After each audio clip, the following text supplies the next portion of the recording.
दिवाली का त्योहार अब करीब है। दिवाली को देवी लक्ष्मी का त्योहार भी माना जाता है और इसीलिए इस दिन मां लक्ष्मी की पूजा की जाती है। रुपए, पैसे और समृद्धि को लक्ष्मी का रूप माना जाता है। आपने इस लक्ष्मी यानी पैसे के कई रूप देखे होंगे अभी तक, जैसे भारतीय रुपए, अमेरिकी डॉलर्स, ब्रिटिश पाउंड, जापानी येन और यूरोप का यूरो। ये तमाम करेंसीज लक्ष्मी का ही रूप है। इनमें से ज्यादातर करेंसीज कागज से बनी होती हैं, जिन्हें आप अपनी आंखों से देख सकते हैं, अपनी जेब में रख सकते हैं और इन्हें छूकर महसूस भी कर सकते हैं। आप जिस भी देश में जाते हैं, आपको उसी देश की करेंसी इस्तेमाल करनी पड़ती है। लेकिन क्या आपने ऐसी करेंसी के बारे में सुना है जो किसी को दिखाई नहीं देती, लेकिन फिर भी वो दुनिया की सबसे मूल्यवान करेंसी बन गई है? हम बिटकॉइन की बात कर रहे हैं। ये एक प्रकार की डिजिटल करेंसी है। अगर इंटरनेट एक देश होता तो शायद बिटकॉइन इंटरनेट की राष्ट्रीय करेंसी होती।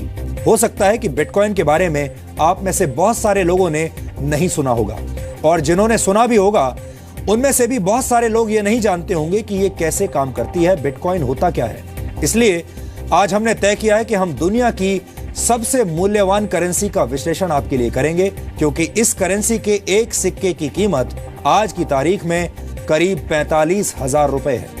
यह अलग बात है कि यह सिक्का किसी को दिखाई नहीं देता, क्योंकि यह एक तरह का डिजिटल सिक्का है। आज हमने इस खबर के विश्लेषण का फैसला इसलिए भी किया है क्योंकि दुनिया में पहली बार बिटकॉइन के रूप में हुए लेन देन को एक भारतीय एजेंसी फ्रीज करने की तैयारी कर रही है। बिटकॉइंस का इस्तेमाल करके ड्रग तस्करों ने पैसे का लेन देन शुरू कर दिया है और अब इस लेन देन की रकम में से करीब 500 बिटकॉइंस को फ्रीज करने की तैयारी भारत के नारकोटिक्स कंट्रोल ब्यूरो ने कर ली है। हम आपको बता दें कि एक बिटकॉइन की आज की कीमत 45,000 रुपए है। इस हिसाब से जब्त की जाने वाली रकम होगी करीब 2 करोड़ 25 लाख रुपए। आप ये जानना चाह रहे होंगे कि आखिर ये बिटकॉइन है क्या, ये कैसे काम करता है और क्यों दुनिया भर के लोग बिटकॉइंस खरीदना चाहते हैं। हम इन सभी सवालों के जवाब आज आपको देंगे। बिटकॉइन दुनिया की पहली डिसेंट्रलाइज्ड क्रिप्टो करेंसी है जो खास तौर पर डिजिटल दुनिया के लिए बनाई गई है। बिटकॉइन का इस्तेमाल पूरी दुनिया में कभी भी और कहीं भी किया जा सकता है।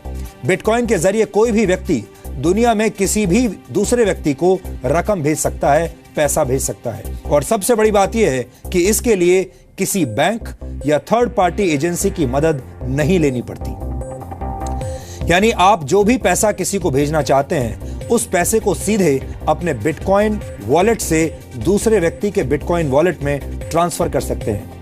इस तरह से पैसा ट्रांसफर करने पर आपको सिर्फ 2.5 सेंट यानी करीब 1 रुपए 67 पैसे की फीस देनी होती है, जो कि बहुत ही कम है, मामूली है। दुनिया भर में इस वक्त लाखों लोग साधारण करेंसी की जगह बिटकॉइन का इस्तेमाल कर रहे हैं। अभी दुनिया में पैसों के कानूनी लेन देन के लिए बैंक्स का इस्तेमाल करना पड़ता है। यहां तक कि किसी देश में कितनी करेंसी का सर्कुलेशन होगा, ये भी बैंक और वहां की सरकारें तय करती हैं। लेकिन बिटकॉइन एक ऐसी व्यवस्था है जिस पर किसी एजेंसी, बैंक या सरकार का नियंत्रण नहीं है।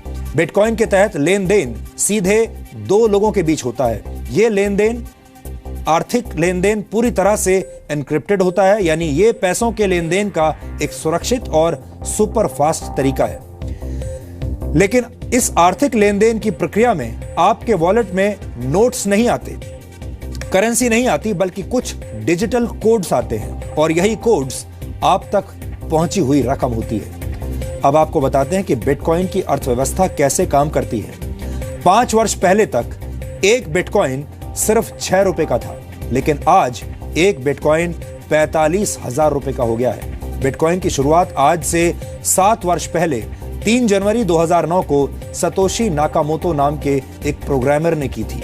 लेकिन हम आपको बता दें कि सतोशी नाकामोतो कौन है, ये आज तक किसी को नहीं पता। हालांकि अलग अलग वक्त पर अलग अलग लोग सतोशी नाकामोतो होने का दावा करते रहे हैं, लेकिन बिटकॉइन के असली जनक के बारे में अभी भी किसी के पास कोई पुख्ता जानकारी नहीं है। सतोशी नाकामोतो ने जब बिटकॉइन की शुरुआत की थी, तब उनका मकसद इसे करेंसी में बदलना नहीं था, बल्कि ऐसा सिर्फ ये साबित करने के लिए किया गया था कि बिना किसी थर्ड पार्टी की मदद के भी आर्थिक लेन देन किया जा सकता है, यानी ये सीधे 2 लोगों के बीच भी संभव है। 22 मई 2010 को पहली बार एक पिज्जा के बदले 10,000 बिटकॉइन देने की पेशकश की गई थी। यानी तब एक बिटकॉइन की कीमत सिर्फ 10 सेंट थी या 10 सेंट से भी कम थी। लेकिन आज बिटकॉइन की कीमत कई हजार गुना बढ़ चुकी है। बिटकॉइन के प्रचलन में आने के बाद ज्यादा से ज्यादा लोग अब इसे खरीदने की कोशिश करने लगे हैं और बिटकॉइन की कीमत लगातार बढ़ती जा रही है।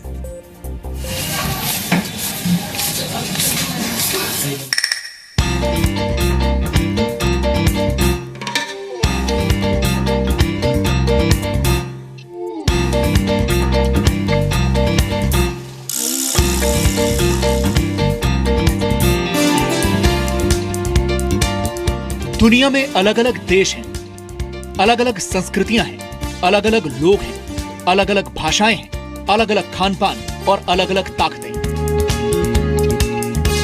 लेकिन पूरी दुनिया में एक चीज ऐसी है जो आपस में सबको जोड़ती है और वो चीज है पैसा।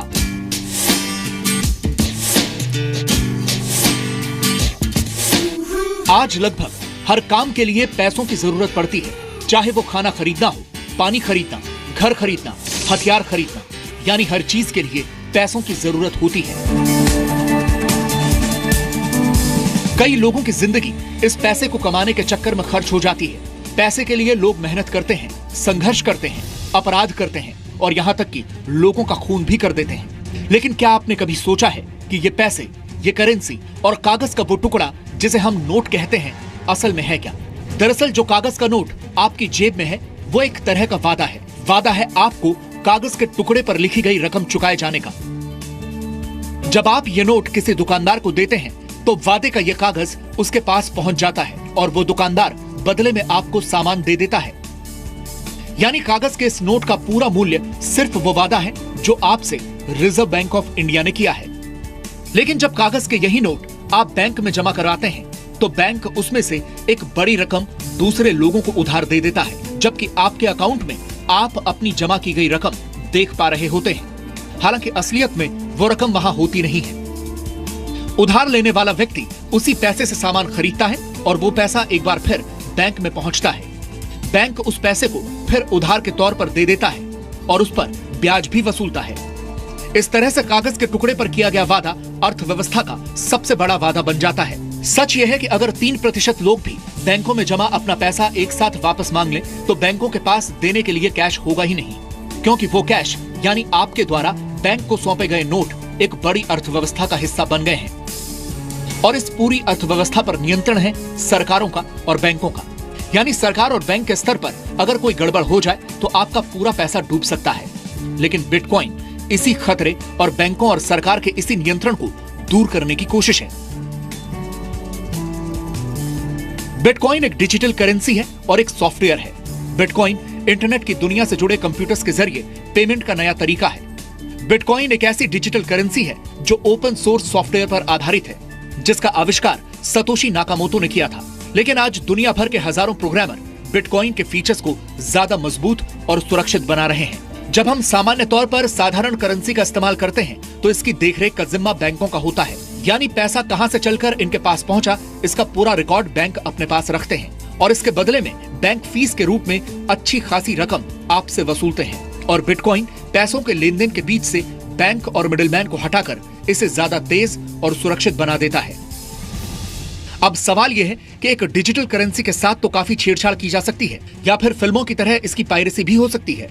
तो इसका जवाब है कि ऐसा संभव नहीं है, क्योंकि सतोशी नाकामोटो के आविष्कार की खासियत यह है कि बिटकॉइन आम लोगों के बीच बंटे ब्लॉकचेन में भेजा जाता है। जैसे बैंक आपके पैसे का हिसाब प्लस और माइनस में रखते हैं, वैसे ही ब्लॉकचेन में हर एक बिटकॉइन का हिसाब रखा जाता है। यानी दुनिया में कहीं भी और कभी भी हुए किसी भी बिटकॉइन ट्रांजैक्शन का हिसाब हमेशा ब्लॉकचेन में मौजूद रहता है। और इस ब्लॉकचेन को सुरक्षित रखने वाले लोगों को भी लेन देन पर नजर रखने के लिए, ब्लॉकचेन को सुरक्षित रखने के लिए इनाम के तौर पर बिटकॉइन दिए जाते हैं, क्योंकि हर ट्रांजैक्शन को वेरीफाई किया जाता है और नेटवर्क इसका रिकॉर्ड रखता है। इसलिए इसमें धांधली नहीं की जा सकती।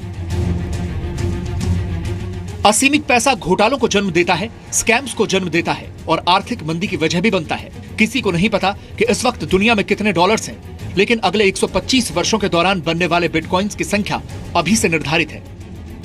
बैंक कई ऐसे लोगों को पैसे भी उधार देते हैं जिनका इरादा ये पैसे वापस करने का नहीं होता। ये लोग या तो खुद को दिवालिया घोषित कर देते हैं या देश छोड़कर चले जाते हैं और इसका खामियाजा आम आदमी को ही भुगतना पड़ता है। लेकिन डिजिटल करेंसी पर किसी सरकार या बैंक का नियंत्रण नहीं होता। ये एक ऐसी कंप्यूटर कोडिंग है जिसके साथ घोटाला भी नहीं किया जा सकता। ये नया ट्रेंड है और देखिए आने वाले समय में डिजिटल वर्चुअल करेंसीज का होने वाला है। बिटकॉइंस क्योंकि सर्वप्रमुख डिजिटल करेंसी है, लिहाजा उसकी लोकप्रियता और उसका प्रचलन और बढ़ चुका है।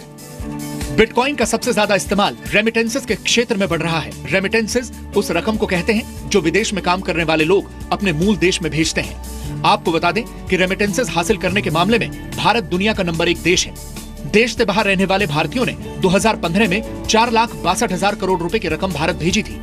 आमतौर पर यह रकम बैंक के जरिए या मनी ट्रांसफर एजेंसियों के जरिए भेजी जाती है और बैंक्स और एजेंसीज रकम ट्रांसफर करने के लिए 5% से 30% की फीस वसूलते हैं। पूरी दुनिया में मनी ट्रांसफर पर औसतन 10% का चार्ज लगता है, यानी जो रकम हर साल भारत से बाहर रहने वाले भारतीय अपने घरों में भेजते हैं उसमें से औसतन 46,000 करोड़ रुपए इस फीस के रूप में चुकाए जाते हैं।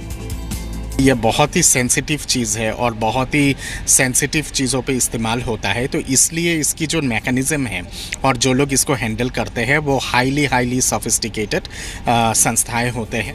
ये सामान्य करेंसी के पैरेलल काम करने वाली करेंसी है जिसका इस्तेमाल दुनिया में हर दिन बढ़ रहा है। दुनिया की हजारों कंपनियां अब पेमेंट के लिए बिटकॉइन को स्वीकार कर रही हैं। आप फोन खरीदने से लेकर होटल बुक कराने, कार खरीदने, इलेक्ट्रॉनिक आइटम्स की खरीदारी और यहाँ तक कि कॉफी खरीदने के लिए भी बिटकॉइन का इस्तेमाल कर सकते हैं। लेकिन ऐसा नहीं है कि बिटकॉइन के साथ खतरे नहीं हैं। सरकार का नियंत्रण न होने की वजह से इस करेंसी की वैल्यू ऊपर नीचे होती रहती है। लोग गलत कामों के लिए प्रतिबंधित वस्तुएं खरीदने के लिए भी बिटकॉइन का इस्तेमाल कर रहे हैं और दुनिया भर की कई सरकारें और बैंकर्स इसे कानूनी मान्यता देने के लिए भी तैयार नहीं है। लेकिन बिटकॉइन का सारा हिसाब किताब इंटरनेट पर मौजूद रहता है, यानी बिटकॉइन काले धन की समस्या को भी समाप्त कर सकता है और पैसों के लेन देन में नई तरीके की पारदर्शिता ला सकता है। ब्यूरो रिपोर्ट, जी मीडिया।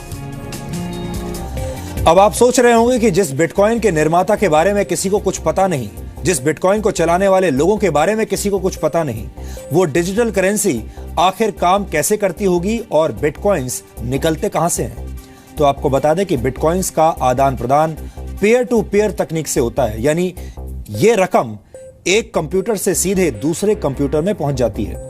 लेकिन इस लेन देन को सुरक्षित बनाते हैं वो हजारों लोग जो अपने ताकतवर कंप्यूटर्स की मदद से इन ट्रांजैक्शंस पर नजर रखते हैं और इनकी जांच करते हैं। और जो भी व्यक्ति ऐसा सफलतापूर्वक कर लेता है उसे इनाम के तौर पर कुछ बिटकॉइंस दिए जाते हैं। इसे बिटकॉइन की माइनिंग कहा जाता है। दरअसल कोड लैंग्वेज में होने वाले इस आदान प्रदान को वेरीफाई करने वाले हजारों लोग इस प्रक्रिया में बैंक के एक क्लर्क की तरह काम करते हैं और इन्हें माइनर्स कहा जाता है। ये लोग ट्रांजैक्शंस पर नजर रखते हैं ताकि इसका गलत इस्तेमाल ना हो, लेकिन इस प्रक्रिया को पूरी करने के लिए इन माइनर्स को एक मैथमेटिकल प्रॉब्लम हल करनी होती है। जो माइनर जितनी जल्दी ये प्रॉब्लम सॉल्व कर लेता है उसे प्रॉब्लम सॉल्व करने के बदले में करीब 12.5 बिटकॉइंस मिलते हैं और इस तरह से बिटकॉइंस डिजिटल बाजार में आ जाते हैं। लेकिन बिटकॉइन की अर्थव्यवस्था का निर्माण इस तरह से किया गया है कि एक निश्चित समय के बाद बिटकॉइंस की संख्या घटकर आधी रह जाती है। शुरुआत में एक ब्लॉक से 50 बिटकॉइंस निकला करते थे। प्रति ब्लॉक बिटकॉइंस की संख्या हर 4 वर्ष में घटकर आधी रह जाती है। इसलिए आज से 125 वर्षों के बाद यानी सन 2140 तक नए बिटकॉइंस का निर्माण बिल्कुल बंद हो जाएगा। गणना के हिसाब से तब तक दुनिया में कुल 2 करोड़ 10 लाख बिटकॉइंस आ चुके होंगे। बिटकॉइन भविष्य की करेंसी है और भविष्य में खत्म भी हो जाएगी। इसलिए लोगों में ज्यादा से ज्यादा बिटकॉइन खरीदने की होड़ मची हुई है। अगर आपको अब भी ये बात समझ में ना आई हो तो आपको एक उदाहरण की मदद से समझाते हैं। मान लीजिए कि इस महीने भारी मात्रा में सोने यानी गोल्ड की खुदाई की गई हो और उसे सामान्य कीमत पर लोगों में बांट दिया गया। लेकिन अगले महीने सोने की खुदाई आधी रह गई जबकि खरीदने वाले लोगों की संख्या पहले जैसी ही है। तो ऐसे में सोने की कीमत बढ़ जाएगी और अगर हर महीने ऐसा होता रहे तो सोचिए सोने की कीमत कितनी हो जाएगी। बिटकॉइन की अर्थव्यवस्था भी ऐसे ही काम करती है। लोगों को पता है कि बिटकॉइंस की संख्या लगातार कम होती जा रही है, इसलिए इसकी कीमत लगातार बढ़ती जा रही है। यह डिमांड और सप्लाई का सामान्य फॉर्मूला है। सप्लाई जितनी कम होगी डिमांड उतनी ही ज्यादा बढ़ेगी। भारत में सन 2015 में एक बिटकॉइन की कीमत 14,000 रुपए थी, जबकि मई 2016 में यह बढ़कर 30,000 रुपए प्रति बिटकॉइन हो गई और आज के रेट के हिसाब से एक बिटकॉइन की कीमत करीब 45,000 रुपए है। एक अनुमान के मुताबिक सन 2018 तक एक बिटकॉइन की कीमत करीब $10,000 तक जा सकती है, यानी आज के करेंसी रेट के हिसाब से 6,68,000 रुपए। दुनिया की बड़ी बड़ी कंपनियां बिटकॉइन की व्यवस्था में निवेश कर रही हैं, क्योंकि ज्यादातर लोग मानते हैं कि बिटकॉइन भविष्य की अर्थव्यवस्था है और आगे चलकर आज के नोटों की अहमियत कम हो जाएगी। इस वक्त दुनिया में करीब 800 करोड़ मोबाइल फोन्स हैं, जबकि दुनिया की आबादी 700 करोड़ है। इसके उलट अभी भी दुनिया में 200 करोड़ लोग ऐसे हैं जिनके पास कोई बैंक अकाउंट नहीं है, यानी वो सभी लोग जिनके पास मोबाइल फोन्स हैं अगर बिटकॉइन का इस्तेमाल करने लगे तो ये दुनिया की सबसे बड़ी बैंकिंग प्रणाली बन जाएगी, और वो भी एक ऐसी बैंकिंग प्रणाली जिसमें किसी भी सरकार या किसी वित्तीय संस्थान का दखल नहीं होगा। वित्तीय लेन देन का सुरक्षित, तेज और आधुनिक तरीका होने के बावजूद बिटकॉइन के अपने कई खतरे हैं और वो भी आज हम आपको बताएंगे। इसलिए बहुत सारे देश अभी तक ये तय नहीं कर पाए हैं कि बिटकॉइन को कानूनी मान्यता दी जाए या नहीं। इसके अलावा एन्क्रिप्टेड होने की वजह से ड्रग्स और हथियारों की तस्करी करने वाले माफिया और दूसरे आपराधिक तत्व भी वित्तीय लेन देन के लिए बिटकॉइंस का इस्तेमाल कर रहे हैं, जो कि खतरनाक है। बिटकॉइंस का बढ़ता इस्तेमाल देखकर कहा जा सकता है कि आने वाले कुछ वर्षों में दिवाली की शाम को होने वाली लक्ष्मी पूजन का तरीका भी हो सकता है बदल जाए, और तब शायद लोग अपने कंप्यूटर्स और मोबाइल फोन्स पर बिटकॉइन के वॉलपेपर्स लगाकर उसकी पूजा करने लगे।